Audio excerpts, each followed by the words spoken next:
Croissant Noel, and welcome to the latest episode of the Fearless and Devotion podcast, the award-winning Fearless and Devotion podcast, which we'll get to in a second. It's myself, Andrew Powell, Liam Randall, Rhys Williams, Tim Edwards, and saving the best to last in some ways. The first time in several weeks, the return of one Andy Gilpin. He only landed back in the country a couple of hours ago, who's barely got back through his door and is already naggy at Zoom. Andy, how are you?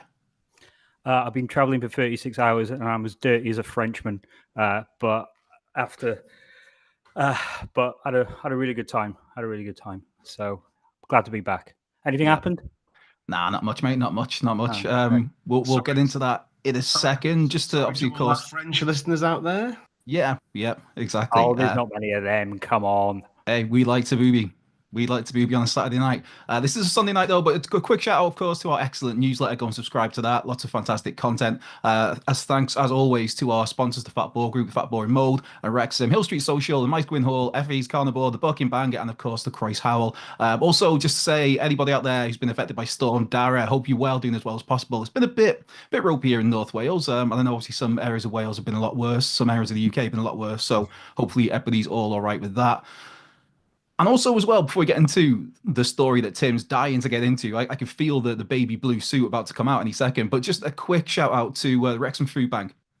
This is hashtag Ask Wrexham, Jay up at Eastside Hawk, and Wrexham Food Bank, just running an event and a moment where they provide food, toiletries, pet food, nappies, and baby food for all in the Wrexham area, of course, if needed. Run by volunteers. There's a big push on for Christmas as a campaign on Just Giving. Just search Wrexham Food Bank. That ends on the 10th of December. Of course, after that as well, you can alternately drop items, donate them in the food bank warehouse on Roasty Industrial Estate, or the donation bins in Sainsbury's, Tesco in Wrexham, or Tesco in Kevin Mauer. Right. Very good cause that as well. Right, let's get into it. FSA Awards. We won an FSA Award. Who'd have thunk it? That is the Football Supporters Association Award for the Best Club Podcast, beating out some pretty stiff competition in the process. Essentially, it means, as per the prestigious, even more prestigious FSA, Fearless and Devotion is the best club podcast in the country. So firstly, well done, lads. I've only been around for the past 6 months or so of the ride. Obviously yourself, a shout out to the OGs of Fearless and Devotion for the years of work you put into this. How's this? It's a bit surreal, this one, isn't it?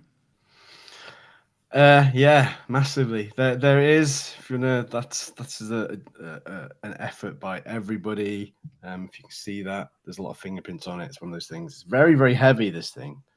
Very heavy. You can do some serious damage with it.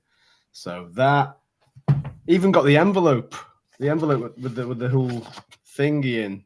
Couldn't believe it. Anyway, long story short, we got nominated for it. We were in a category, like as you said, Club Podcast of the Year with 5 other pods, including those from Arsenal, Man City, Watford, Northampton, and West Brom. I went down representing the pod, literally, and I'm not hand on heart, was just there to kind of make up the numbers and enjoy the night more than anything else. And then Barry Jones from London Reds, he was basically one of you guys, and then 2 of his mates were basically 2 of the other guys. He said to me in the pub beforehand, have you got a speech prepared? I was like, no. And he's like, why not? Don't need one, just there for a laugh. And he said, well, I think he said something, you've got like a 1 in 6 chance of winning. And that kind of dawned on me a bit. So I then hit the bar even harder at that point. But yeah, it was an amazing do. It was the second category out. So it didn't even give me a chance to kind of take on where we were, because, it was like 400 or 500 people in a room with some big names in there as well, some famous faces. And yeah, I recorded it when it came up in the lights, all the nominees. I thought, this is amazing. This is like a nice little bit of acknowledgement for all the work that's been put in by everybody, both past and present. Because as an entity, we've been going for 10 years now. So, we've never really won it for nothing. We do it for the love of doing it for the club. So when they read the name out, I was just dumbstruck. Honestly, I didn't know what to do. I realized I then had to get up there and everybody was clapping. I was like, oh shit, I've sat down for like 10 seconds and I've then got to leg it up between me and the podium. And then I was about to say something hurriedly, and then she said, do you want your award? I was like, oh, I suppose I better take it off your hands. Nearly took my arm off and he dropped it. It's that heavy. And I give some sort of semi-rambling speech from what I can remember. And it's just amazing, honestly. It's like, without doubt, such a proud moment personally, as well as for everybody who's been involved in it. Because, like I said, it's not something where you just tip up and talk. You kind of got to prep these things a little bit and put a little bit more effort into it to make it a little bit more run a bit more smoothly and stuff. So it's just been amazing. It's been really, really touching. And I'm stoked. I'm feeling a bit embarrassed talking about it now, to be honest. It's getting a bit red. Do you think it was my bell? And when I was ringing it, Should have been. I reckon it was your thing, whatever that was at the time. That was quite amusing. But I think I think you won it for the episode where Rhys's back doors blow off. I think that was the one that clinched it for us. Well, you might be able to see that all of my garden furniture is in here at the moment, and I survived Storm Dara. The new door is still in place. Glory be. The lights are all been sorted as well. That's amazing. But yeah, just continue on that briefly. It was amazing. We had loads of lovely feedback from loads of different people. It's a really special thing, you know. It's probably more of a big deal than I realised at the time heading down there. And it's just rewards in one respect, just not just for us, but for people who put all their efforts into this in general. You know, it's a lovely thing, and I'm just chuffed for everybody involved in it. And I've lost count of the amount of well wishes I've had this week, both online and in person. Honestly, yesterday at the game, loads of people were congratulating us. It was so nice, and I've had lots of gracious comments from the likes of Racecourse Ramble and the Two Beards guys. Tweet More Chips have all gone on their pods and give us a couple of minutes at a time to thank us, which they didn't have to do. Didn't have to do that, and they did. So thank you so much to those boys as well. It doesn't go unnoticed in any way, shape, or form. So keep up the good work. Don't they all have to close down now because we've won? No. That's The one thing you guys probably don't know about this is it was one of the few categories where it didn't go to the public vote, because naturally you can have probably a zillion more Arsenal and Man City votes than maybe for Wrexham. Yeah. So it was the FSA panel that did it, and I ended up speaking to one of the guys who just came over after and said, "Oh, well done, blah blah blah." And he said basically all the judging panel were told to go away and listen to the respective shortlisted candidates for an hour or two, or whatever it may be, get a big feel of what they provide and what the banter's like, blah blah blah. So it's not just one that became a Wrexham vote. The cynic in me was like, is it the Wrexham vote? But they assured us that wasn't the case, and that it was done very fairly and diligently. So how many panel members were there, Tim?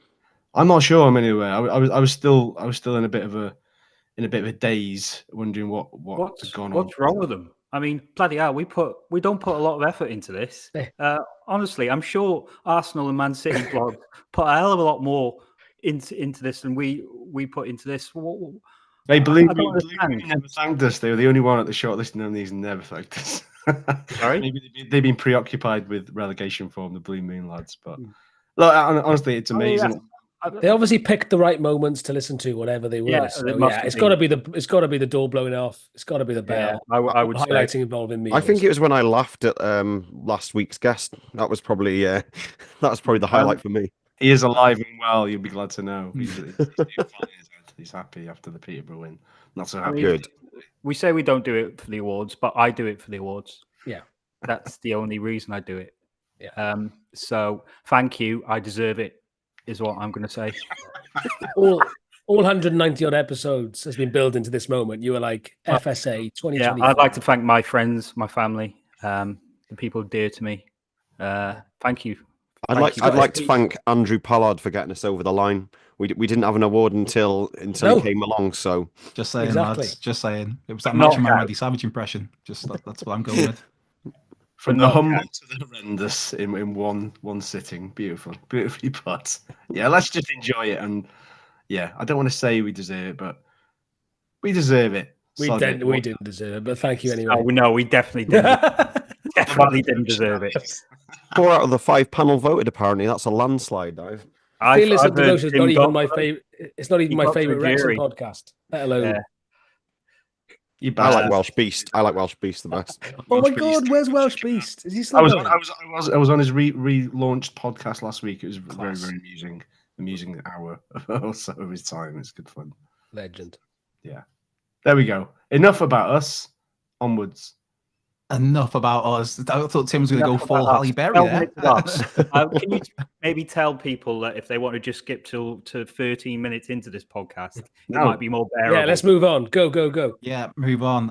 And because it's we are now an award-winning podcast, Tim thought this was a good time to get you more self-indulgent and tell you about ourselves. What? I'm not doing that. I'm sorry. I'm right. I'm absolutely knackered. I'll see you come later. on then. You can't just pick and choose. Get on your quick fire answers now. Come on, don't be a dick. Andy, give us yours before you go then. Yeah. I don't even know what the questions are. What are they? Well, Andrew's going to ask them to you now. I am. Yeah. The first question is your very first game, Mr. Gilbin. Mansfield, late 80s. Can't remember what particular season. I remember it was 1 each, and I missed both goals, so I was in the toilet. I mean, I was about. Sounds 8. like yeah, that sounds fantastic. And I'm just having to relog into Google Doodah here while I'm doing this. The next question, I believe was, is it? Best Are we going memory. to go through these one by one, or to get Andy out the way? We're just going to let's get Andy out the way. Yeah, That's let's the get best rid of memory, him. isn't it? Sick of his face already. Yeah. Right. So the next question is your best memory as a Wrexham fan, Andy Gilpin. I think beating Luton 4-3 away when we were 3-0 down, just because I took a load of my mates, and one was called Paul Barrett, and he was playing. So Nice. yeah, that's always sticks for me. Was And I Scottish Pete there? slagged off Kevin. Sorry, Was Scottish Pete there? he wasn't there actually. A rare non-appearance for Scottish Pete. Poor form. Right. Your worst memory as a Wrexham fan. Oh, definitely going down. Just horrible. Ugh, I don't even want to relive it. But we're making you, because that's great when you've just got back from your 36-hour flight. Think of the worst thing that ever happened to the football club, or one of. The most surreal moment for you, Andy, as a Wrexham fan. It's just I wish I had more time to think about this. I'd do something a bit better. I suppose it's cliched, but it has to be Robin Ryan, the Robin Ryan reveal. There can't be anything more surreal than that. Then when you get a statement on the website saying that Ryan Reynolds and Rob McElhenney, who you didn't even know knew each other and actually didn't, want both buy your football club. You can't. There's nothing that beats that. Nothing that can beat that. I thought you were going to say Rob Ryan Red then at the beginning. What's the most surreal? Rob Ryan Red. Just randomly. But if I had to have a B, it's rocking Robin riding the bike. Lovely. Yeah. And the last question here, so you can get yourself some kip. If you could play any Wrexham footballer in a film, who would you play? It has to be a film about the club. So imagine that's going to happen, which it probably will. All right. Well, it'd have to be round about now, wouldn't it? So take over. I'd like to play James Jones. I thought you could say Billy Waters. No, because I'm not as good a singer as he is. James Jones, I think, a good shining example of how we got up 2 divisions. Seems a really nice lad. Handsome fella as well, so, you know. It's a natural fit. Yeah. No, what was I going to say? In terms of if I had to replicate football ability, Tyler Jarrett, who's probably the worst player I've ever fucking seen. Sorry if you're listening, Tyler. Sorry if you're in France listening to this. It's his first episode. He heard we'd won an award. Yeah, tuning in just to get digged out by Gilpo. Go to bed, Andy. Yeah, sorry, lads. I'm a bit all over the place. I'm absolutely shagged. So glad we waited 20 minutes for you. Thanks. I'll be better next week if you let me back on. All right, see you guys. Have a good one, mate. Take care. No star. Right, now that car crash element is out the way, we still have those questions to address around the room. I will go in alphabetical order. Liam, or do we want to do each question that each of us answer? I don't mind. No, let's just do it as let's go one by one, but let's do it quick fire. Come on, Liam, I believe it wasn't self-indulgent. I should have had people this week saying, how did you all know each other and blah, blah, blah, and how long you've been supporting. So I thought this would be a good opportunity to do that. So here we are. I'm just going to throw that beer at the screen in a second. That's it. It's going off. Right. First game. I guess we'll start with you then, Tim, in that case. Oh, shit. Okay. Maidstone United, I think it was 91. My mum took me bizarrely. I think it was 0-0. There's a referee called Gurnham Singh. He was particularly poor. I just thought, is this how bad refereeing is at this level? Turns out it is, and it's still the same now. And that was about it, really. And I just kind of hooked from there. Just thought, this is great. So come back for some more of that. I was on the cop. It was wonderful. Yeah. Rhys, we'll go to you next. I'm just going to go round the little clock on my Zoom thing. Right, got you. Yeah. I can't actually remember my first game. I think it was in 2004. And it may have been Hereford because that was the game that I tended to go to at the time because it was the nearest. Because I was mainly an audio listening fan until that point because I played sport on Saturday and Sundays. First big game that is really seared in my memory is actually the LDV Vans final. That was definitely where the bug really caught when I was 12, I think. Yeah. Yeah. Just a quick update for those curious. You mentioned sporting injuries. How is the hand coming on? It's very well, thank you. I'm in the cast. Surgery went well. Survived. Is a life-threatening experience. But yes, all good. Cast is coming off Christmas Eve, which is looks very like exciting. looks like a kestrel's about to land on your arm. It's just raised it like that. I did that recently as well. I had a sea eagle land on my arm for work, and I had a splint on at the time because I'm very brave. But thank you. It's recovering well. Good to hear, mate. And you'll have it off for Christmas Day, by all accounts, by the sounds of it. Christmas Eve, you'll be out on the Ras. Hallelujah. Christmas bonus. You leave Santa's sack out of this, Tim. Liam, let's move over to you. Your first game. Very fuzzy, but vaguely remember it. It was 1998 Wrexham versus Man City of all teams. At home, I think we lost 1-0. It was Boxing Day potentially because I went with my uncle and my cousin who are both City fans, but they sat in the Wrexham end. But yeah, don't remember much about it. Oil money City. Yep. We earned our money the hard way by getting some Hollywood investors. That's the way to do it, right? My first game, I looked it up because I knew it was Cardiff and I knew we got beat. It was on a Tuesday night, 7th of December, 1993. We got beat 2-0. I went with my pal Dino and his dad, Steve Ra, who still go to this very day. And even though we got beat, it was something about the cold air, the lights, under the lights, literally the cliches, having a pie. It was, magical. Right, next question, back to you, Tim. Your best memory as a Wrexham fan? Shall we do best and worst in one hit? And then we can Why not? Crack on. Yeah, so, best memory, I think, was probably the LDV Vans trophy final against Southend at the Millennium Stadium. It's just it was the first time that we reached a major trophy final, if you like, and just special playing in Cardiff in front of that many people. Great day, great weekend, I think, or at least 24 hours or something. But the goals, Fergie's celebration, Ugarte, everything about it was great, and we were in a bit of a pickle off the pitch at the time. So to bookend that and what Dennis Smith did for the club at that time to kind of keep spirits high was very, very special, and it's just something that'll live with me forever. Absolutely loved it. It was brilliant. In terms of worst, shall we do the worst as well? Worst, probably losing to Grimsby in that playoff eliminator. I just remember feeling at the end of that as it's just, even though we've got Hollywood owners and this, that, is it genuinely ever going to happen? I just remember walking up and down the Mill Road, looking like a lost soul, wondering, just what's the point?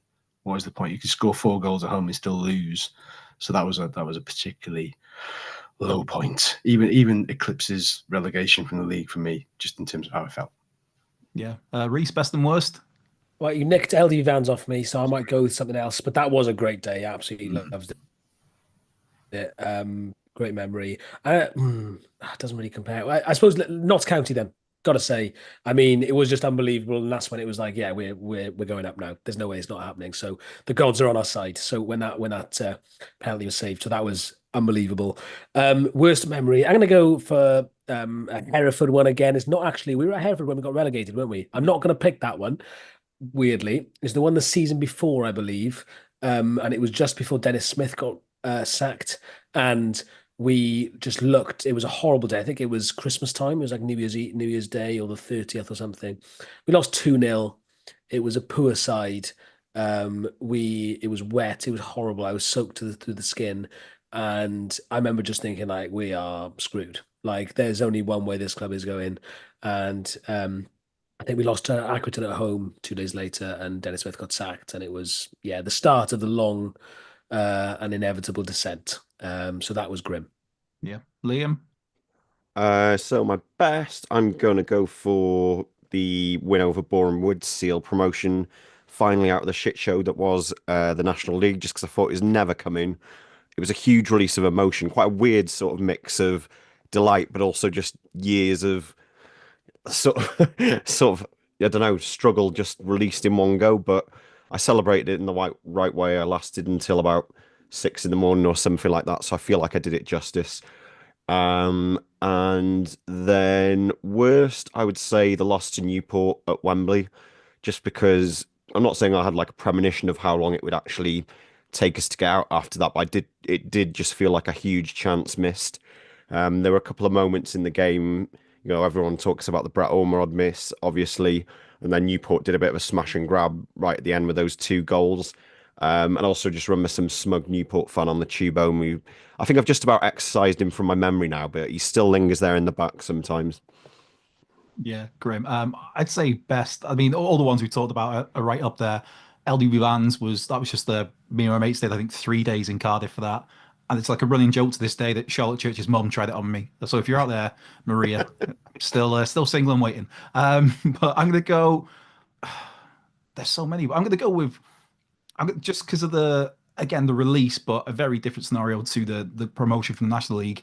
Carl Connolly's the third goal against Birmingham 3-1 back in the FA Cup 96-97. Just that trickle over the line where it's like it's going in and that's the game done at the end when he outpaces Michael Johnson, gets a toe on it past the Bennett goal, and that's it. So I'm going to go with that. And then in terms of worst, just to be a bit different, again, all the points made are extremely valid and grim.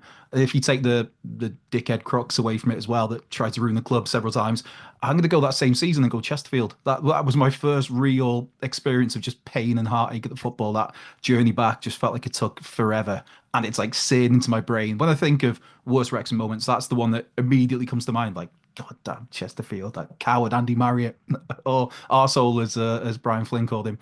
Right, let's go to the next question. The most surreal, Tim, your most surreal moment as a Wrexham fan?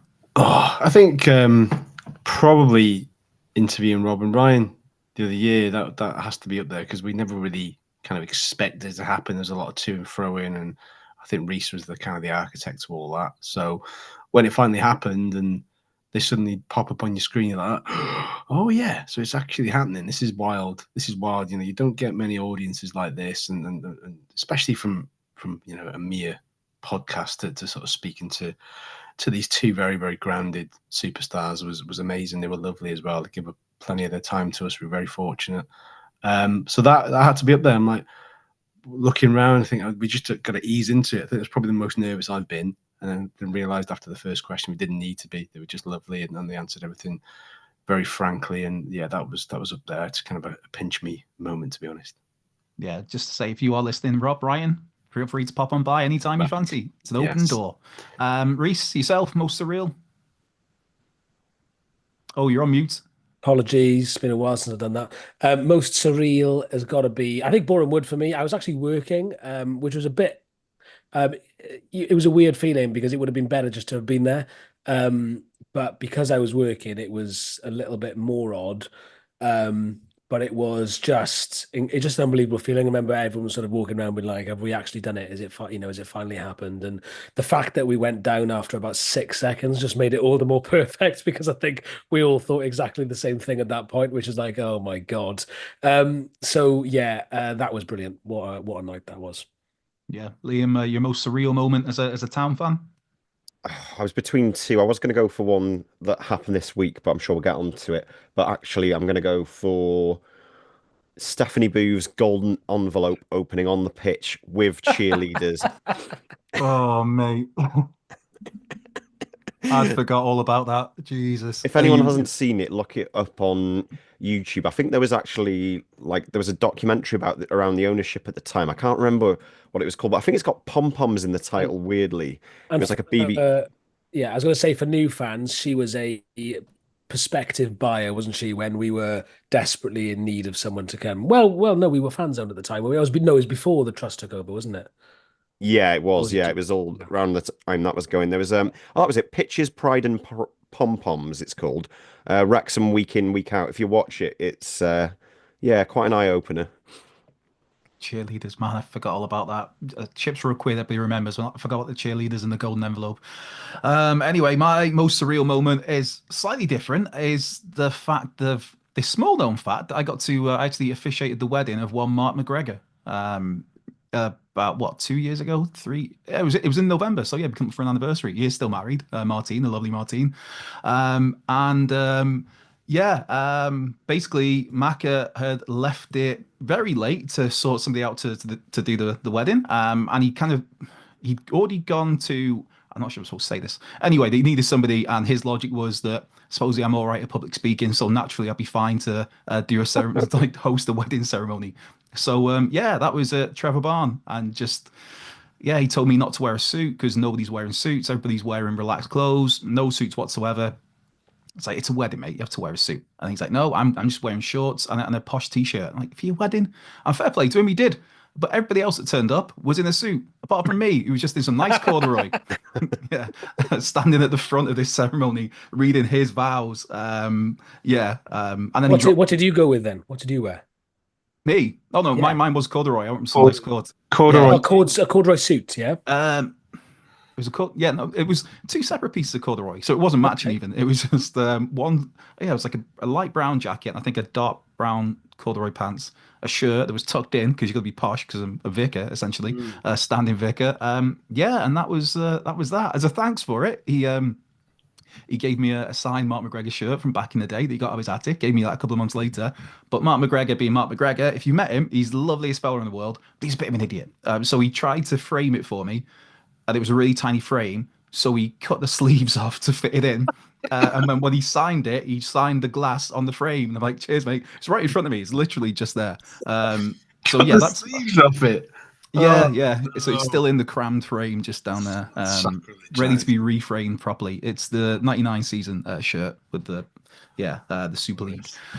So that's my slightly surreal one. And since then, I have actually gone on to officiate one other wedding, believe it or not. So I have two under the books. My good pal Rich. If anyone's out there looking for somebody to oversee, need a side hustle, someone over to see a wedding, I might be your man. Right.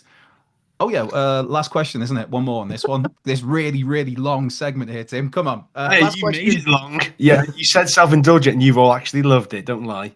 Yeah, no. Right. What was the last question? Yeah, if you were going to play any Wrexham footballer in a film, who would it be? Mike Lake. Oh, nice. Just because he was amazing when he was on loan, he was awful when he signed. He had wonderful hair.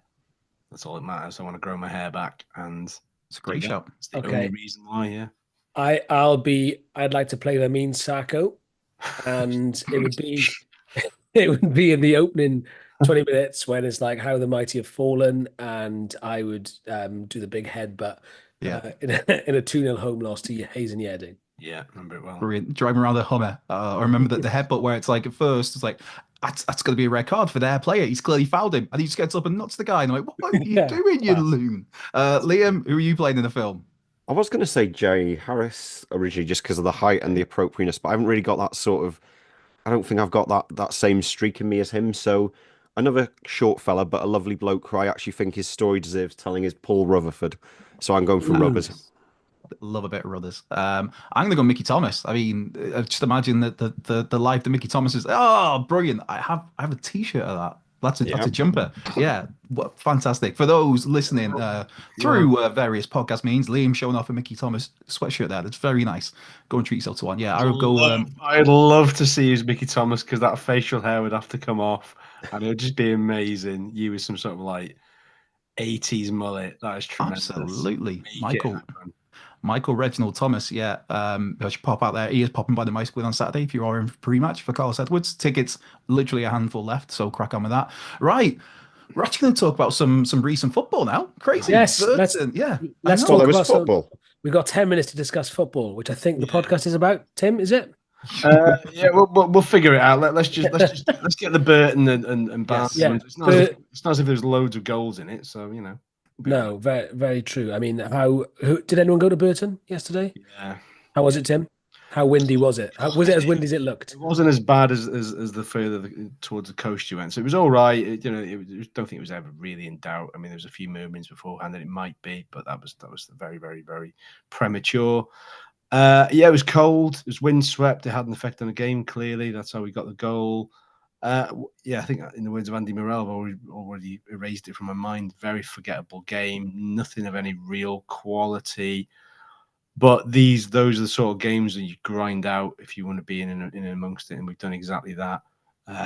So yeah, I can't have any complaints. We created the better chances. Burton are screwed. They tried, but they didn't really offer much at all.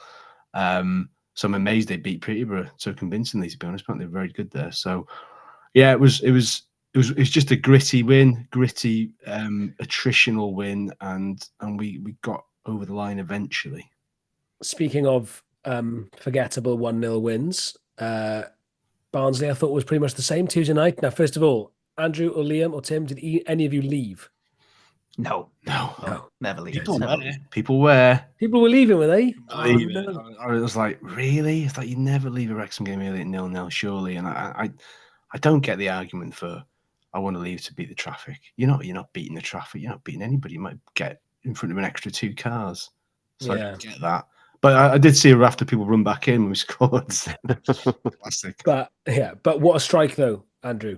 Oh, yeah, absolute screamer from Ollie Rathbone. I know a few people have reached out and said maybe goal of the season. For me, so far, goal of the season is still Jack Marriott opening day, but there was a very good strike from Ollie. And on his left foot, his weaker foot, and just obviously the timing of it makes so much more impact on you because we all love a last minute winner. Every football fan loves a last minute winner, especially when it's a screamer. And I thought Ollie Rathbone in general, again, another excellent game. He seems to have since Matty James has come into the team, who again 2 more excellent performances from him this week. It just seems to have freed Ollie up a little bit more, and he's some play there we got in our hands. Yeah, and Liam, 2 1-0s like that this week.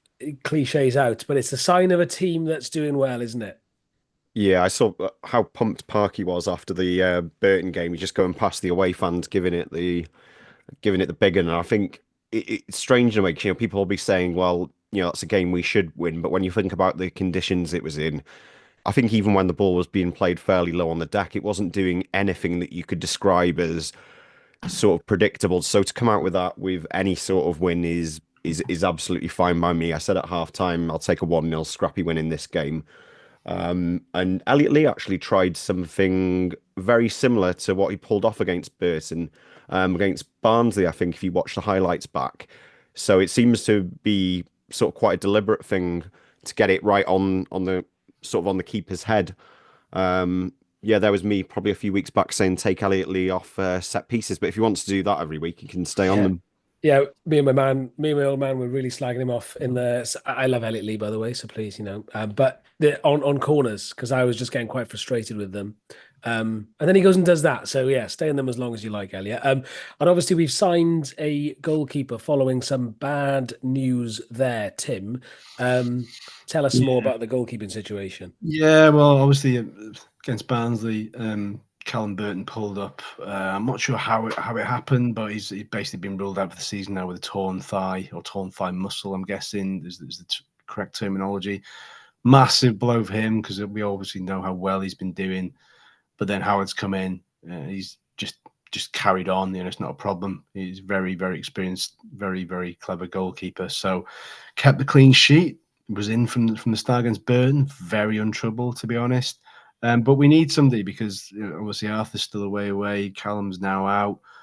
Luke McNicholas is obviously on loan at Rochdale. He's been ruled out for a while. I think he's due back soon. But then you got to think of contact and everything else before they get him right up to full speed. So that leaves us with Liam Hall, 19. So Parky's gone out and got a free agent in the form of a B Foster, and it's not Ben. It is Brad Foster. Somebody texted me, said B Foster's coming back. I was like, what a tease. And it turns out it wasn't who we initially thought it might have been. So yeah, this kid's like 23. He's had a few loan moves. He's played for Alvechurch and a few others. He's from had sort of a grand in at West Brom. Looks like an admiral. I can't even say it. You know what I mean. A good backup keeper. We're probably going to see him play against Crewe in the Vertu Trophy, where it is on Tuesday night. So it's a move that Parky's had to make. It's a crucial area, and we just hope Arthur comes back sooner rather than later, like he did last season. But you got to back Mark Howard. He trains week in, week out like he's expecting to play. So fair play to him. Yeah, absolutely. But let's hope for some. I think we're all hoping for some good Arthur news soon in the new year. Good result for the women who have reached the semi-finals of the Adran Trophy. Andrew, tell us more about that. Yeah, it was a very solid performance today. Very solid 3-1 win away at Barrytown United women in the Advan Trophy. Like you said, the first time ever they've now got through to the semi-final of that competition. Goals from Liv Fuller, really, really good finish in injury time in the first half. Nat Clark got one in the 52nd minute, which was a free kick that just bobbled around and put away. And then, finished off by Ava Suckley, who had a really good game. Did go off with what appears to be a hamstring injury, but hopefully it's more of a precaution than anything too serious. But no, it was really good. It was a really good game. Del Morgan back in goal. Lily Jones, of course, missing because she's suffered a concussion in the last games, but she should be back for next weekend, which is another game against Barry, where we play them in the league at the Rock. So get yourself down to there if you can. But no, it was a really solid performance across the board. Some really good performances in there. It was decent. It was very, very decent. It was, especially the season so far has been a little bit wonky. Obviously we're sixth in the league at the moment, but yeah, Brooke Cairns was really good as well. Again, another solid performance from her. But yeah, really, really good win, really convincing win. And I think now we'll wait and see who we'll have in the semi-final. It will either be Swansea, the New Saints, Britain, Ferry, or Aberystwyth Town. Hopefully Swansea. I went to watch that one last season when they had it at the Liberty and was free tickets. It was great. So I think there was about 3,000 or 4,000 there. It was great. So hopefully they could do that again. I think now it's time, though, for the Randall Roundup.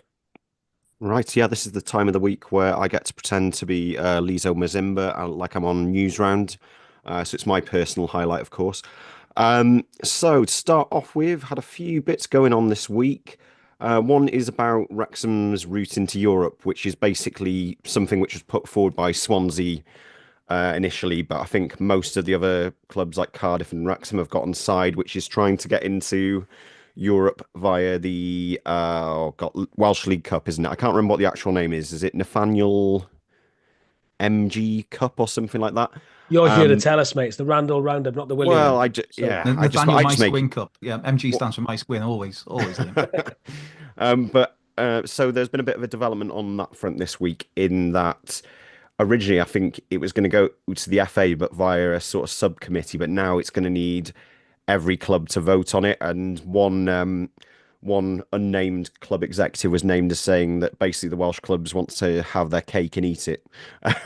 So if it's got to go down that route, does it for me it throws it up in the air a bit more about whether it's going to go through. I'm personally a bit ambivalent about it anyway, just because I think we're going to go to the Premier League and we're going to finish top four anyway. So why are we bothering about going in via the Europa Conference League? Exactly. Dream big, boys. Absolutely. On other developments, the academy plans at Darland in Rossett have been were approved earlier this week, subject to various bit of planning conditions about biodiversity, etc. But it wasn't without a ticking off from a few councillors for the club. This was, they said, the third application the club's made retrospectively, which is essentially they've started work before permission's been granted. It's not illegal or anything like that, but I think generally by councillors and by planning officers, it's a bit frowned upon. So one to watch there, because I think the club could do with trying to keep Wrexham Council and the playing committee on side for when the revised COP plans go in. But anyway, for now, it's good news anyway, in that the academy plans have been approved. Don't know if anyone noticed, but an actor by the name of Danny DeVito was watching a Wrexham game this week in a virtual racecourse stadium. I don't know if that did anyone notice that at all? I thought it looked unbelievable. Yeah. He was, and I was like, that looks absolutely class. So I'm all for it. I found it was kind of, obviously it was two very different settings, but it just was so seamless how it switched from the ground to wherever he was. It was like, oh, this is weird. When was the cut? Like, it's hard to pick up on it. It's absolutely nuts, man. And to think that we're kind of trialing this is crazy. I think the clever bit as well is, we talk about putting, we've now got an international fan base, and you talk about putting them in touch with the team. Yeah, it's great that for some they can, come over and watch games and things like that. But there's going to be people who that's very difficult for. So from a guy I spoke to who is the local pundit on Twitter, if you don't follow him, he basically was saying that it was essentially the next best thing to being at the racecourse. Essentially, there was Wrexham lager being served, saw the famous old blue cans with the always sunny cast drinking from them. So again, that was what I was going to select as my surreal moment earlier, because Danny DeVito for me is just like sort of a hero. He's when I was growing up, he just seemed to be in every film, and the guy's an absolute legend. So that capped off the Barnsley win for me even more so than before. Also, we've got a guest in the waiting room, Liam, so you got to finish it off in 15 seconds. Go. Rob McElhenney reveals the secret behind his relationship with Ryan Reynolds and Wrexham. Now, the quote I like about this, I'll keep it fairly sweet, is he was saying that they're happy to be the dumbest people in the room, by which if they don't know how to do something, they bring experts in, which is to their credit, really. And I think that's what's worked best about how they've run our football club. So I'll leave you with that one. Beautifully done. Should we welcome our guest, Timothy? Come on down. The price is right. It's no wonder we've won these awards, isn't it? There's no dead air on this. Come on, Jordan. Come on, Jordan. Dead air is a crime. And Tim's on mute as well, which doesn't help. If you were reading the actual chat bar, you would have noticed. I was like, "Come on, let's get him in." Anyway, let's welcome Jordan. He's from the Under the Abbey Stand, Cambridge United pod. Jordan, how are you? Good evening, everyone. Can you hear me okay? Oh, yeah, it's a proper microphone. No pissing Beautiful. around. The levels are good. That's the kind of microphone that wins awards. Yeah, it's downhill from there. Twice nominated for FSA, never won it. In the wrong party. But hey, congrats to you guys, though. Thank you very much. Come and join the party. It's all good fun. You've been robbed. You take our Mullin, you take our awards. It's fine. It's fine. Jordan, give us before we get to the Mullin thing, because that's pretty obvious sort of narrative around that game next week, I think. Just give us an overview of your season so far. Probably, was it what you were expecting, or has it been hugely more disappointing than what you were anticipating? Yeah, it is worse than what we were expecting. We weren't expecting much, to be honest. Like, I'm sure you've heard this every week, but people say, "Oh, it's a harder division this year. It's the hardest it's been for a while." So we were fully expecting to be in that bottom 6 to 8 picture as we have been the last few years, but to be a lot more competitive than we were at the very start, at least. So yeah, no one was expecting to go 9 games and return 1 point and only get your first win in the 10th game. So it's been disappointing. I mean, if you want to spin some positives, I guess you could look at the fact that the next 9 games have spun 15 points. So there's been a big improvement there. Form over the last 6 to 10 games isn't that bad. And so, yeah, it's nice sort of going into this point of the season, and we're able to say, well, we've still got something to play for. It's not all over. We keep sort of talking about getting to 20 points. We could be on 20 points by New Year's Day.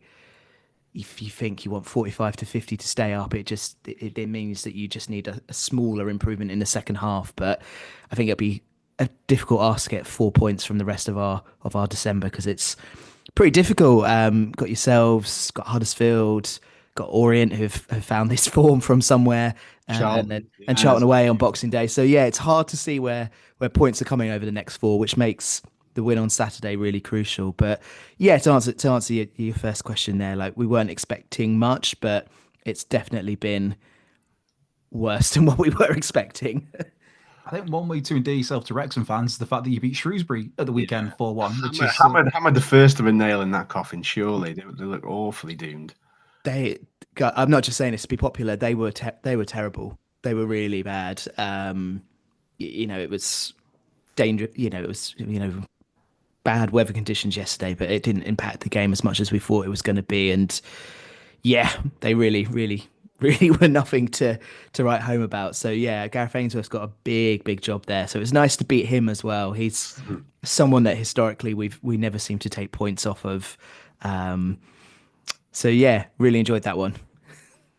I bet. I mean, so give us. I'm just trying to think of obviously you've got a Vertu trophy match in midweek as well. Is it Cheltenham?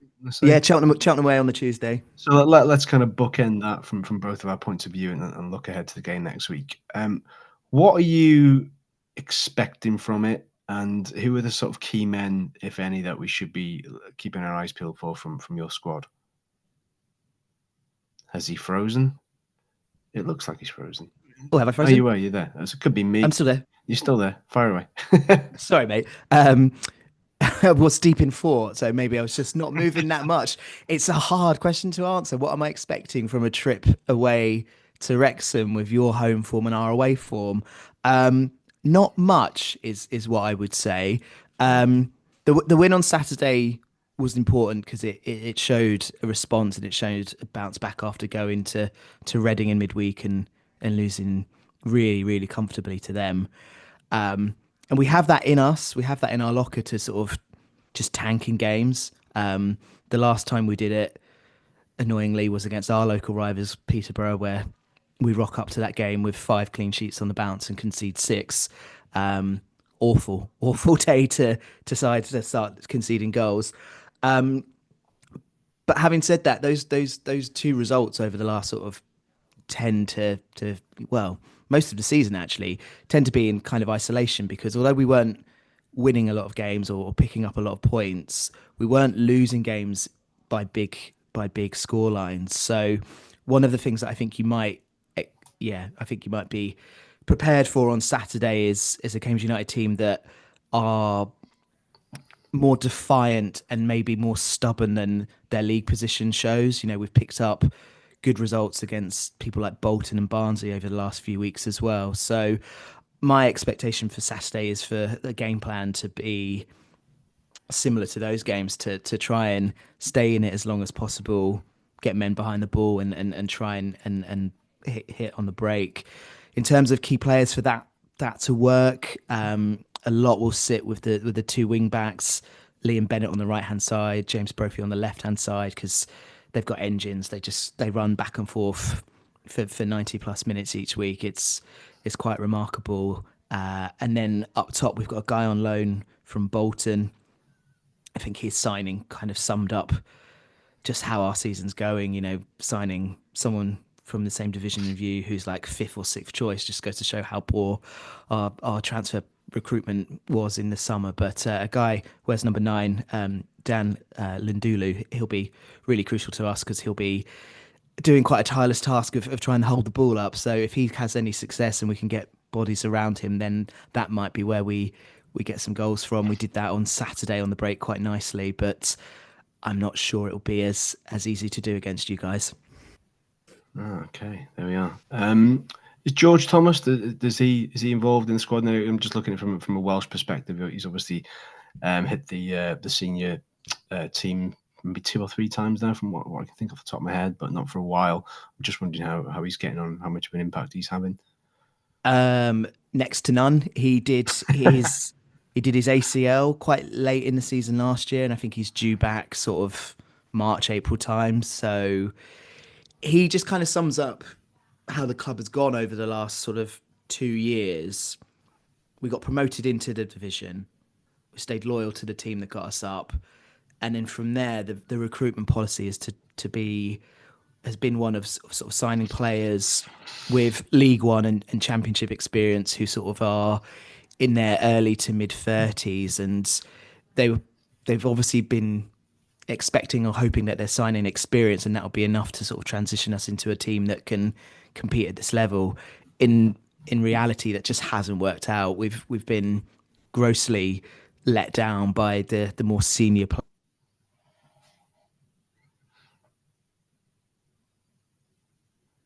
It's not just me he's frozen for, is it? He's frozen. He has frozen. I thought there'd be like 6G in Cambridge as well. Players in the team. Oh dear. He's back. He's back. In the room. Anything to avoid the Mullin questions, but yeah, carry on. Oh, mate, where was I? I was like mid-rant, big rant. It's all right. Get off your chest. We had a counselling session with Ed from Burton Albion last week, so knock yourself out. It's fine. I don't envy whoever's got to edit this. Or do you just gonna stick it straight out? We don't edit here. There's none of that jazz. Not yet. That's how you win awards, by not editing. Yeah, it's the rawness that the judges liked. I think the long periods of dead air, the long periods of is great.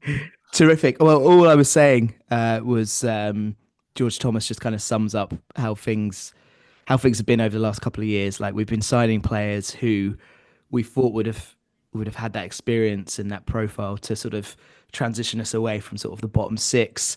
Dare I say, they've probably been on big wages by Cambridge standards, probably not Wrexham standards.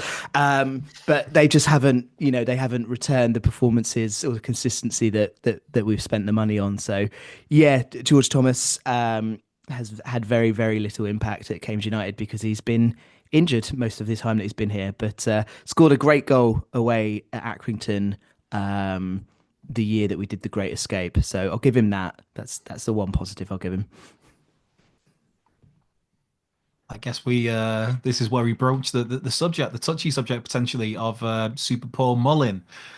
Obviously, he made himself fastly made himself a hero at Cambridge. I believe it's 36 goals in the year he got promoted to League One. And there was, I believe, Championship interest. If you believe some rumours, there was kind of lower league, Premier League interest. So I guess, firstly, were you surprised that when he did leave, it was to come to the National League with Wrexham? Respectfully, yeah, absolutely. But then I think you guys are probably in the same boat, right? When it comes to Mullin, I think we were just grateful that we survived that January, and he was still our player at the end of that month. I think he got his 20th goal of the season quite early in January, and being the pessimist that we are, we sort of just sat there and thought, do you know what? He's blatantly going to go this month, and that's going to be that, and that'll be promotion.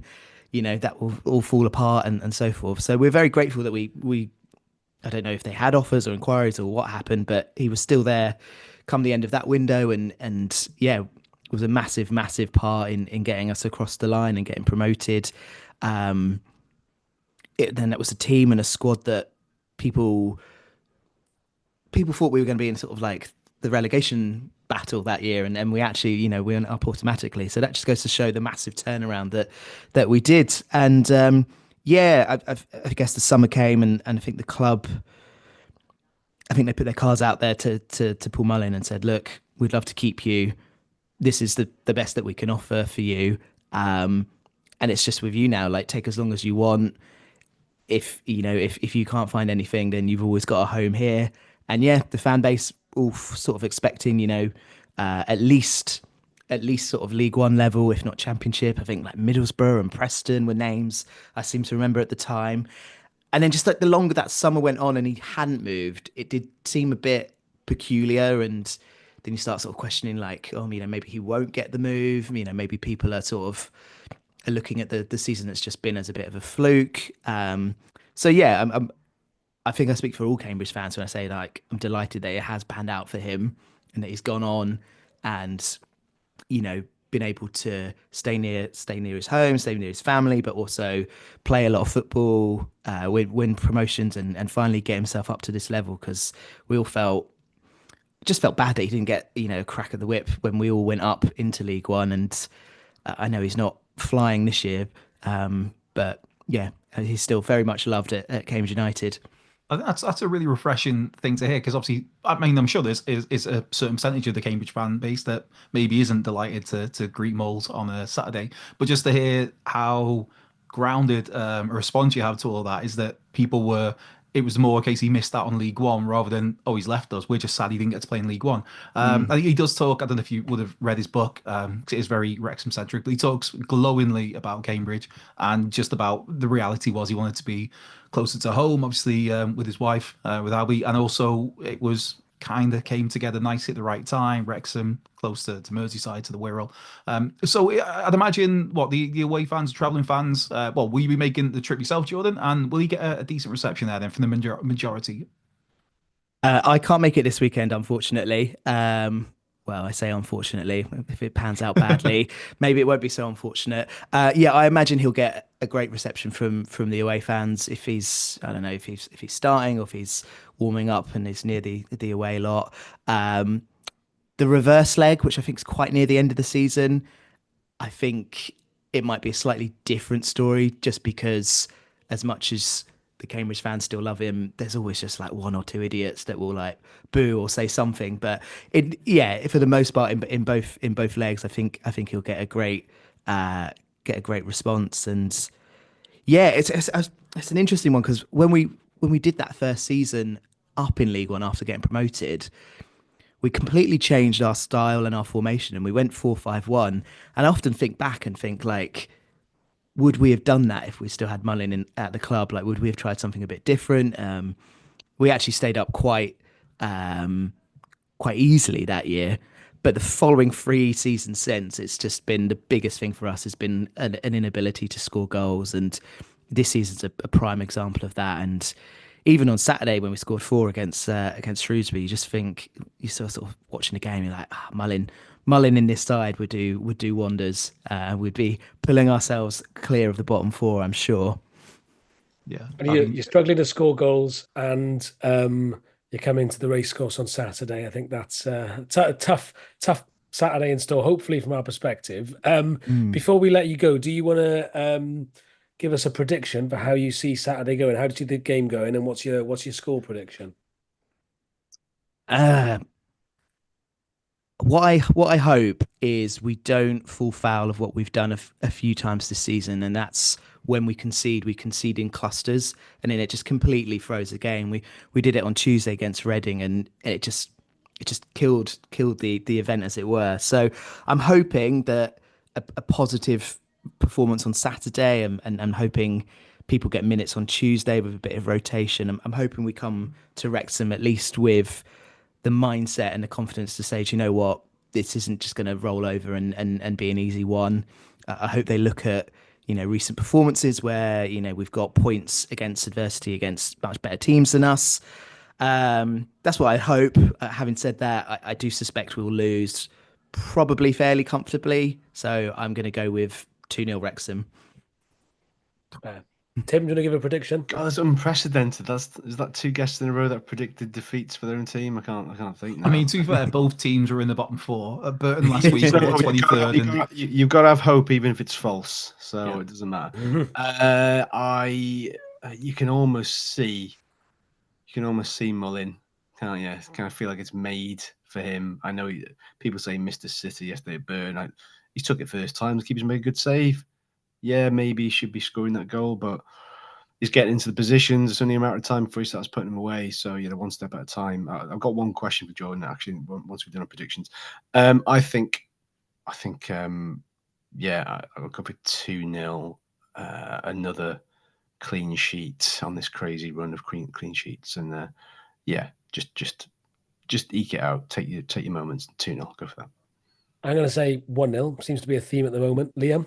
I'm going to go for 3-1. I know Jordan said sort of not expecting to score, but I just think statistically we've gone that long without conceding at home. It's got to happen at some point, even if it's a deflection or whatever it is. It's gonna happen at some point.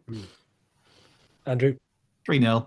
3-0. It's same old. I know it feels like I'm a broken record, because I do say it's not a detriment to yourself, Jordan, and to Cambridge. It's like every week I always predict the 3-0. The last couple of weeks, I felt a bit more justifying that rather than just blind faith in the 3-0. So, yeah, no disrespect to Cambridge, seem like a very well-run club, or very well-supported club. And obviously, as Wrexham fans, I have some good and bad memories about playing him.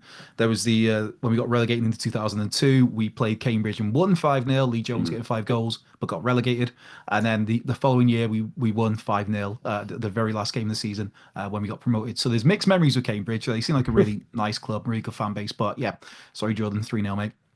I thought you were going to predict 5-0 based on that story, but yeah, I did think that. But I thought I looked like a massive dick if I did that. Like, Jordan's getting up his time to come and join us. Like, yeah, we're going to win 5-0. But no, I'll stick with my 3. And then they win, and then this gets clipped up and go, these award-winning knobheads thinking they're the big one. They just look like idiots. I'm all here for that. John, just a quick one really, which seems to be on the sort of on many people's lips in a bizarre way is the suggestion or growing, maybe semi-growing narrative that Mullin is kind of done at this level. I heard it several times over the last few weeks. I think it is a tad unfair, to be perfectly honest. But the more the season goes on, and the more we're creeping over the line with these narrow wins, without our goal scorers remotely hitting a barn door, naturally the focus is gonna hone in on them. What's your take on it? Because obviously he's at the level he was planning on being at with Cambridge anyway, and obviously he's gone back a few years to get back up to this level. I just know what your thought process on it is, because obviously you've been in and around this level a lot more than we have in recent years, and I don't think he's washed. I think it's a very, very bold suggestion to think otherwise, and you'd still expect him to pitch in with a dozen goals at least before the season's out. Yeah, I guess I just always remember when we signed him. So we got him originally on loan for a few games, and then like COVID sort of curtailed that season. We got him on loan from Tranmere, and then we picked him up in the summer, and he'd been released by Tranmere, who obviously got relegated from League One to our level. And that was the story of our summer. Like we picked up players who were coming from clubs that hadn't done particularly well, and that's what made that team so lovable. They were really sort of last chance saloon and sort of bounced back. So yeah, I guess there was kind of sort of always a thought of like, well, why have we got this lad from League One? Like, what did they not fancy it and so forth? I agree with you though. I'm not buying into it. I think just seeing him in the 18-yard box, he's got the quality to play at this level. I'll be honest, I haven't been following your season that closely. I know he's not been getting many minutes, but didn't he have surgery in the summer? So spinal surgery. Yeah, spinal surgery, which is nothing to be sniffed at. So no, I definitely think he's this level. Can he go up a level to the Championship? Because obviously you guys are playing with that idea. Not so sure about that one. But hey, if you need a club to take him on loan in January to get his fitness, I've got a great one in Amber and Black that would take him. Fantastic. There you go. A way to end it. Thank you so much for your time, Jordan. Thanks for coming on. Really appreciate it. Cheers, guys. Sorry about the internet stuff. No, we're used to it. Cheers, Jordan. Thanks a lot, mate. All the best. Take care. Bye-bye. Cheers, matey. All the best. Thank you. Fantastic. Right, let's go on and wrap this up. A lovely guy. Yeah, absolutely top fella. What a lovely top fella. voice. Nothing to laugh at though. So Liam was laughing at poor Ed and his hello darkness, my old friend. I actually got a tweet about that saying I thought that was really unfair, and what I would like to make clear is I was not laughing at him. It was the ridiculousness of the situation where we couldn't elicit any sort of positivity out of the guy who just and what I'd like to make clear is that Liam did absolutely wet himself when we finished recording, just to nullify that. But no, I genuinely, I had lots of messages, and I'm sure you all did in the week asking about Ed. We did check in with him. He's doing very well, and obviously they had a very good win away at Peterborough in the week, which nobody really saw coming on Wednesday 1-0. So go on the Burton. Apart from Fleur, bollocks to her. Anyway, right. Just want to quickly just share some support, some love, some well wishes to the turf lot. Unfortunately, with the weather at the moment, Storm Dara has done a lot of damage to the fan zone area outside. That Wayne and the turf crew have done so well to make such a great venue just on a match day and on non-match days. So yeah, I did see lots of people, lots of pictures of people chipping in today to help Wayne sort some of the damage. So yeah, hopefully a lot of love for the turf there. And that kind of ties in a little bit as well with there was, I believe part of Mould Road was closed off today by the police because some debris was come off the roof of the racecourse, which may bring us back quickly to Randall's roundup to get done. Yeah, but I think it was when I was on the way back from Thomasland in Tamworth, actually, that this was going on. I imagine that just being Tommy Couse. Thomasland. It's just Couse has got his own amusement park. Thomasland in Tamworth, what a place. Yeah. Well, I don't want to bring Tamworth up actually again. Oh, God, that could be awkward, yeah. But yeah, so Mould Road was closed off for a couple of hours this afternoon. It looks like some cladding on the edge of the Mould Road stand had come down during the wind. I think that's happened previously, actually. So the road got cleared and the debris got removed just to make it safe. I think a tree also, one of those tall ones behind the tech end. I don't know what the technical term for them is. Wonderful content here as ever. Is it? Yeah, one of those fell onto the tech end, but I think it was only they're quite light trees, and it was only the top of it. It didn't look like there was any damage, but it hasn't been shifted yet. So just the tip. Do we think the owners are trying to damage the racecourse so they can move us to a soulless bowl outside town somewhere? I mean, I wouldn't like to Disclaimer: Rhys is joking. Liam, can you look into this, please? I mean, I wouldn't like to speculate, but I'd say almost certainly yes. That is exactly what is happening. So yeah. Good. Okay. Again, Rob, Ryan, if you're listening, you can come on anytime to debunk these stories from Liam Randall. And it is solely Liam Randall. It's making these. If you want to come on just to insult me, I mean, that's great. And the architects, if the architects want to come on and debunk all these myths, then please feel free and come and share the plans. That'd be great. Right. Can we get to the bit that I've been waiting for the whole time? This is the reason why Gilpin disappeared. He's not tired at all. He's gone to hit the clubs in London. There's nothing wrong with him. He just doesn't want. I thought he would have been quite on for watching me squirm and struggle because it's been a while. I say before you squirm and struggle, Tim, because we literally just 30 seconds on this. Crewe Tuesday. We kind of touched on it a little bit. Major changes, possibly. Do you give Mark Howard another game, considering that he's only just come into the team, or do you go with Brad Foster? What's the crack? Are we interested? And a score prediction all in one go. Rhys, we'll start with you. I refuse to talk about this game until we're in the semi-final, so don't care. Right, Liam. Wow. I'm a huge fan of this tournament. I want full team out. I want Mark Howard in goal, and just gunning for it. Do we need to make a prediction? Yeah. Oh, well, we're going to win on penalties just because it's great fun. Yeah. Tim? You can't play Howard. You can't risk it. We've got the curse of the goalkeepers. What? You just can't do it. You're not taking this seriously, Tim. Come on. What shit Parky would get if he plays Howard and gets kicked in the face in the first 5 minutes. Out for a month. Not going to happen. So they're going to play the new lad. Foster. Out for the month with a kick to the face. Yeah, well, it's not Street Fighter 2, Tim. He might get. Is it Blanca with all the 100 fist things? No, Eddie Honda. Stick Will Boylan goal, surely. Yeah, that's Honda. Blanca was the green fella with the electric. Yeah. From Brazil, obviously. Come on, Tim, get up on your Street Fighter 2. Any Wrexham footballers you think look like Street Fighter 2 characters? Let us know. AndrewGilpin@hotmail.com. Thank you. Well, I've lost my way now because Street Fighter 2 is amazing. I think Jamie Tolley had a bit of a guile to him. Yeah, you're right. Yeah, I like I'd that. go with that. Nice. Anyway, score prediction, Tim, then we'll move on to 3-0 because we always back Crewe these days. 3-0, happy days, loads of changes. Farrell will get one, Mullin will get one, and I think Anthony Ford will get one. There we go. Okay. I'm going to go 2-1 because, anyway, just to get this done and over with, and I've already used up my 3-0. So, Right, let's get to what is going to close. Possibly, this could well be one of the longest episodes in Fields and Devotion history. No longer will we be award-winning after this because it will be taken back by the FSAs. But, Tim, do your magic.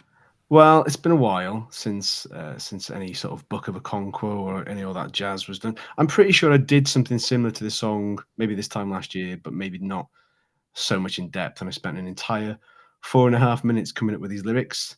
I was going to send them in the group, but I can already see there's going to be various turning of the back, not doffing of the cap, lots of laughter already from Pollard. So anyway, I asked you for your favorite Christmas songs this week. I hadn't heard half of them, I'll be honest. So I went with the most obvious one, which is what Rhys gave me, which was the legend that is Wizard, Double G.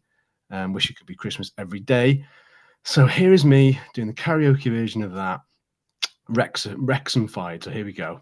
Let me know if you can hear it. Got it? Here we go. 3 promotions in a row. It's the target we all know.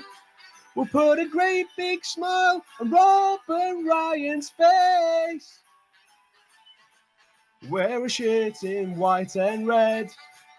Fanny football, as he once said. Don't lock your doors, you know the super full party's on the way. Well, I wish we played the Cae Ras every game. When the fans start singing and the lads begin to play. Oh, I wish we play the Cae Ras every game. Another 3 points for the Wrexham. That'll do. That was excellent. I've got a newfound respect for Wizards' vocal range. I got my pitch all wrong. Got my pitch all wrong, but I don't care because it was an award-winning pitch. Rhys, you're co-responsible for that. That's it. Yeah, Your I loved it. I loved it. I thought the opening lyrics were superb. Tailed off a little at one stage, but you know, we're not perfect. I don't know. So are you like the Louis Walsh of the panel? I'm the Louis Walsh. Okay. I'm Louis Walsh. Have you got the rule book, Louis Walsh's little rule book? Little emphasis on the little. Yeah. So yeah, that was the lyrics. 3 promotions in a row. It's a target we all know will put a great big smile on Rob and Brian's face. Wear a shirt in white and red. Fanny football, as he once said. We just heard you singing it, mate. Yeah. I know, but in case there is anything, don't lock your doors. You know that Super Phil Parker's on the way. Well, I wish we play the Cae Ras every game when the fans start singing and lads begin to play. Oh, I wish we play the Cae Ras every game. Another 3 points for the Wrexham. 12th man, get it sorted. Get that drum banging, Manny. Let's go. And I'm getting one of those every week in the run up to Christmas, yeah? Yeah, there's only 2 more left after this. You'll be delighted to know. So if you haven't done Christmas shopping yet, you better add because there's less than 3 weeks. So happy days. I'm so glad I brought that back. Yeah, I genuinely am. I don't know. Yeah. I can't wait to clip this up and just send it to Gilpin constantly until he acknowledges it as a disaster. And I don't care because it's fine. So anyway, It's been a wonderfully long and enjoyable pod. Let's get out of here. Let's, of course, our obligatories at the end. Go and check out the newsletter. It's fantastic. It's brilliant. It's great. A big shout out to our sponsors, the Fat Ball Group, Fat Boy Mold, Wrexham, Hill Street Social, My Squin Hall, Effie's Carnivore, the Bucking Banger, and, of course, the Croyce Howl. This has been the award-winning Fearless in Devotion. As you can see there, Tim shaking his... He's off to shag that now. I didn't want to say it, mate, but yeah. Please, can we get that out of our system now as well? We can't call ourselves award-winning. Card for Liam.